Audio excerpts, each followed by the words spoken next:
বিদেশের মাটিতে আমাদের সবার স্বপ্ন থাকে নিজের কিছু একটা হবে। তো আলহামদুলিল্লাহ আমার সেই স্বপ্নটা পূরণ হয়েছে। আমি বলতে পারবো এখন সামথিং আমার নিজের আছে। Nice, nice. Yeah, look, it's a car. It's a new car.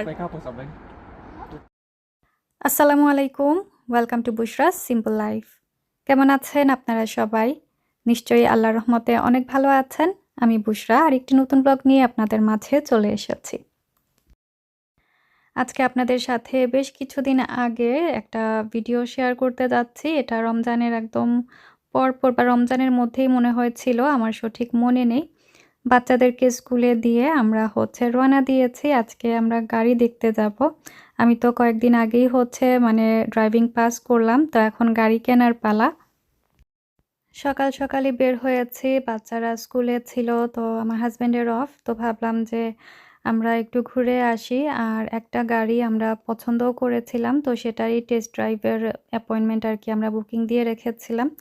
তো সেটাই দেখতে যাচ্ছিলাম। আর এই তো আপনাদের সাথে আমার গাড়ি দেখার জার্নিটা শেয়ার করছি। আসলে ওইভাবে যে খুব গাড়ি দেখেছি বা টেস্ট ড্রাইভ করেছি তেমনও না। মাত্র কয়েকটাই, মানে একটাই দেখেছি এরকম হবে। আর একদিন মনে হয় শুধু আমি আর ও বের হয়ে ঘোরাঘুরি করেছি, যে জায়গাগুলোতে মানে গাড়ি দেখা যায় আর কি ওইরকম। আর এই জায়গাটা রেকর্ড করেছি, খুবই সুন্দর লাগছিল, একদম মনে হচ্ছিল যে জঙ্গলের ভেতর দিয়ে আমরা যাচ্ছি। এই তো চলে এসেছি পিক মোটরিং ওয়ার্ল্ড। এখানে অনেক অনেক অপশন আছে দেখার মতো। আর এগুলো অনলাইনেও দেখা যায়, তো আমরা অনলাইনেই দেখে একটা পিক করে সেটারই টেস্ট ড্রাইভের জন্য আজকে এসেছি। তো এই তো এখানে এত এত গাড়ি মানে দেখলে মাথা নষ্ট হয়ে যাবে এরকম অবস্থা। আর আমি আসলে এগুলা তেমন কিছুই বুঝি না। আর এগুলার প্রতি আমার কোনো ইন্টারেস্টই নাই। বাট আমার ছেলে ও গাড়ির জন্য একদম পাগল এরকম অবস্থা। কত, কত গাড়ি আছে বাজেটের মধ্যে, সে ওইগুলো আমাকে দেখতেই দিবে না, এরকম অবস্থা। তো বাচ্চা মানুষ, ওর মানে একদম ছোট যখন ছিল ২-২.৫ বছরের, তখন থেকেই ও গাড়ির জন্য একদম পাগল। ওর কত, কত গাড়ি আছে খুবই পছন্দের। তো ওইগুলা তো সবসময় মানে আমার জন্য তো এখন এফোর্ড করা মোটেও সম্ভব না। তাছাড়া এখন আমি ফার্স্ট টাইমের জন্য গাড়ি নিচ্ছি। আর সবাই সাজেস্ট করছিলেন যে ১ম গাড়ি একটু মানে এত ভালো দেখেও নেয়ার কোনো দরকার নাই। হাত যখন ঠিক হয়ে যাবে তখন না হয় দেখে শুনে একটা ভালো গাড়ি নিবা। আর এদিকে ছিল মিনি কুপারস কান্ট্রিম্যান। তো আমার কেন যেন মিনি কুপার এত পছন্দের। আ ছোট-মোটো কিউট গাড়ি খুবই ভালো লাগে। তারপরে আমার আরেকটা পছন্দের লিস্টে ছিল ফিয়াট। ফিয়াটও আমার অনেক পছন্দের, একদম ছোট-মোটো ডিমের মতো দেখতে। তো আমার সব ছোট, ছোট গাড়ি খুব পছন্দ লাগে। বাট ঠিক আছে, আমি যেটা দেখতে আজকে আসছিলাম সেটা ছিল নিসান আম সামথিং, আমি নাম ভুলে গেছি। আমার গাড়ির যেহেতু কোনো ইন্টারেস্ট নাই, ওগুলো আমার মনেও থাকে না।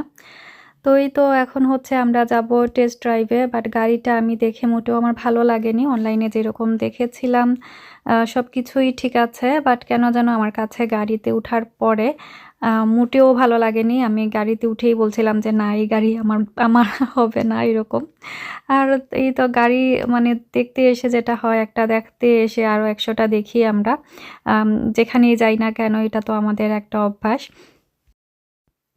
ছেলেদের আসলেই মনে হয় গাড়ি-ঘোড়া বা গাড়ি-বাড়ি ওইগুলার প্রতি অন্যরকম একটা টান থাকে, শখ থাকে। আর থাকারই কথা। আসলে মেয়েদের শাড়ি, জুয়েলারি, গয়না এগুলার প্রতিও মেয়েদের একটা শখ থাকে। বাট ছেলেদের শখ ডিফারেন্ট। তো এই একটা গাড়ি দেখতে এত হাসি পায় আরকি আমার। বাট এটার ভেতরটা যখন আমি দেখেছি না, তখন আমার এত, এত ভালো লেগেছে। আমি বসে তো মানে আমি পুরা পাগল হয়ে গেছি যে না, আমি এটাই নিবো। বাট এটা আমার বাজেটের এত উপরে ছিল, তখনকার বাজেটের আরকি অনেক উপরে ছিল। তো এই গাড়িটা বাইরে থেকে দেখতে যদিও বা অনেক মানে আগলি, আমি বলবো আগলি, বাট ভেতরটা এত সুন্দর ছিল। তো আমি তো বলেছি যে না, গাড়ি কিনলে আমি এটাই নিব। আর বাসায় গিয়ে দেখি যে এটার মধ্যেও আরো অন্য ডিফারেন্ট প্রাইজের মধ্যে পাওয়া যায় কিনা। এটার স্টিয়ারিং হুইলটা এত সুন্দর ছিল আর কি, আমার মানে কি বলবো, গাড়িতে উঠে তো আমি একদম ফিদা হয়ে গেছি। আমার মানে যে জিনিসগুলো পছন্দ সব এটার মধ্যে ছিল। পরে অবশ্য গাড়ি পেয়েছি সিমিলার টাইপের। তো পরে দেখা যেত যে লেদার সিট থাকতো না, হোয়াইট ইন্টেরিয়র হলে দেখা যেত হোয়াইট স্টিয়ারিং হুইল থাকতো না বা সানরুফটা থাকতো না বা উডেন ইন্টেরিয়র থাকতো। মানে এই সেম গাড়িটা আমি আর খুঁজে পাইনি।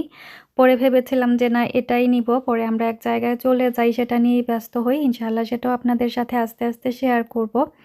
তো পরে তো মাইন্ডও অন্যরকম হয়ে যায়, গাড়ি খোঁজাও স্টপ করে ফেলি কতদিনের জন্য। পরে যখন মাইন্ড একদম সেট হয়ে যায় আমরা ওই জায়গা থেকে চলেও আসি। আর তখন এসে দেখলাম যে দেখি এই গাড়িটা এখনো এভেইলেবল আছে কিনা। তখন দেখলাম যে গাড়িটা আরও একটু প্রাইস কমেছে, মানে একটু মানে ডাউন হয়েছে প্রাইস। তখন বললাম যে না তাইলে আমি এই গাড়িটাই নিব, বাজেট আর একটু আপ করেই ফেলি।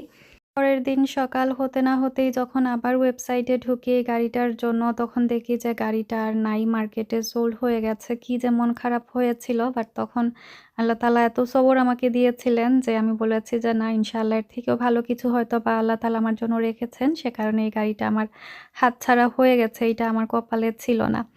তো এটা ছিল আরও অনেক দিন পরে, মানে রিসেন্টলি। আমি কয়েক মাস আর গাড়িই দেখিনি এরকম। বাট আমার ছেলে হচ্ছে প্রত্যেকদিন স্কুল থেকে, কোচিং থেকে, মাদ্রাসা থেকে এসে দিনে রাতে আমাকে গাড়ি দেখাতে দেখাতে আমার মাথা নষ্ট করে ফেলছিল। তো পরে ভাবলাম যে না নিজেও গ্যাপ দিয়ে লাভ নেই, গাড়ি একটা নিয়ে ফেলি। যখন গাড়ি দেখা স্টার্ট করেছিলাম তখন আমার বাজেট অনেক অনেক কম ছিল, আর এখন বাড়তে বাড়তে আমার বাজেট মাশাআল্লাহ অনেক বেড়ে গেছে। তো আজকে আমরা ফাইনালি আরও একটা টেস্ট ড্রাইভ করতে যাচ্ছি গাড়ি। তো ভেবেছিলাম যে আজকেই আমরা গাড়িটা হয়তো বা নিয়ে আসবো। তো বাচ্চাদেরকে স্কুলে দিয়ে আজকে আবারও সকাল সকাল বের হয়েছি। আজকে অনেক সকালে বের হয়েছি, বলতে গেলে স্ট্রেইট বের হয়ে গেলাম বাচ্চাদেরকে স্কুলে দিয়েই। আর রাস্তায় হচ্ছে স্যান্ডউইচ আর কফি একটা নিয়েছি। আর এই তো আমাদের ট্রেনে যেতে বেশ সময় লেগে গেছে, প্রায় ১.৫ ঘন্টারও উপরে। তো যাওয়ার পরে আমরা হচ্ছে টেস্ট ড্রাইভ করি। গাড়িতে ওঠার পরেই হচ্ছে কেন যেন মনে হয়েছে যে এটা আমারই হবে এরকম। আর এই তো এটাই ছিল আমার সেকেন্ড টেস্ট ড্রাইভ করা যেটা। তো আমার কাছে তো খুবই কিউট লেগেছে। আর আমার বাজেটের অনেক উপরে উপরে উঠে আমি এই গাড়িটা নিয়েছি বিসমিল্লাহ করে, অনেক সাহস করে। আসলে জামাই টাকা দিয়ে আমি অনেক ভালো গাড়িই নিতে পারতাম, বাট আমি চেয়েছিলাম যে আমার নিজের কিছু একটা হবে যেটা কিনা আমি বলতে পারবো যে না এটা আমার। তো আলহামদুলিল্লাহ আমার নিজের কিছু একটা হয়েছে, আর আমি অনেক অনেক খুশি নিজের উপরে। প্রাইড করছি না, বাট প্রাউড ফিল করছি। আলহামদুলিল্লাহ আল্লাহ তাআলার অশেষ মেহেরবানিতে আমি একটা কিছু আমার নিজের জন্য নিতে পেরেছি। কাপড়-চোপড়, জুয়েলারি, গোল্ড ওইগুলো আমি অনেক কিনি আমার নিজের জন্য। আলহামদুলিল্লাহ আল্লাহ তাআলা আমাকে সেই সুযোগটা করে দিয়েছেন। বাট আজকে একটা বড় জিনিস আমার নিজের জন্য নিলাম। আপনারা সবাই দোয়া করবেন যাতে আল্লাহ তাআলা আমাকে সেফ রাখেন, বাচ্চা-কাচ্চা নিয়ে সেফ ড্রাইভ করতে পারি। আমাদের আর ওইদিন নেয়া সম্ভব হয়নি, যেহেতু গাড়ি যখন ফাইনাল হয়ে যায় আমরা কথা বলা স্টার্ট করি তখনই হচ্ছে স্কুল থেকে কল আসে যে ইসানের শরীর খারাপ করেছে, ওকে বাসায় ইমিডিয়েটলি যাতে আমরা নিয়ে যাই। তো পরে কি আর করা, আমরা তো অনেক দূরে ছিলাম, তখন উবার কল করেছি আর নাজিয়া আপাকে ওইদিকে বলেছি যে ইসানকে স্কুল থেকে পিক আপ করার জন্য। ওনারও মিটিং ছিল, উনি অ্যাপয়েন্টমেন্ট ক্যান্সেল করে মিটিং ক্যান্সেল করে ওকে স্কুল থেকে পিক আপ করে নিয়ে আসেন। তো ওইদিন আর কিছুই আমরা করতে পারিনি, যেহেতু রোড ট্যাক্স, ইন্স্যুরেন্স অনেক কিছুই করতে হবে, অনেক সময়ের ব্যাপার। তো পরে আর দৌড়ে হচ্ছে বাসায় আসি আমরা উবার নিয়ে ইসানকে পিক আপ করি। তো এরকমই আর কি। তারপরে হচ্ছে আবারও অ্যাপয়েন্টমেন্ট বুক করি, তখনও দিনকে বলিনি যে কোন গাড়িটা আমরা পিক করেছি। তো এটা ওর জন্য একটা সারপ্রাইজ থাকবে। তো ফাইনালি গাড়ি নেয়া হয়ে গেছে। আমার হাসব্যান্ড ড্রাইভ করছেন। আমার ভয় লাগছিল। তো এখন চলে যাব সরাসরি মা-বাবার বাসায়। আর দিনিজানকে নাজিয়া আপার কাছে রেখে এসেছিলাম। তো উনি ওদেরকে নিয়ে আসছেন। তো এখন দিনের রিঅ্যাকশন দেখার জন্য আমরা সবাই এক্সাইটেড ছিলাম।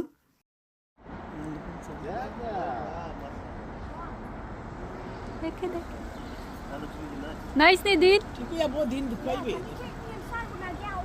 Yes. Where's the keys? Can I see? Buy it. Baba, did you buy it? Yeah, look, Izan, car. Izan's new car. Wake up or something.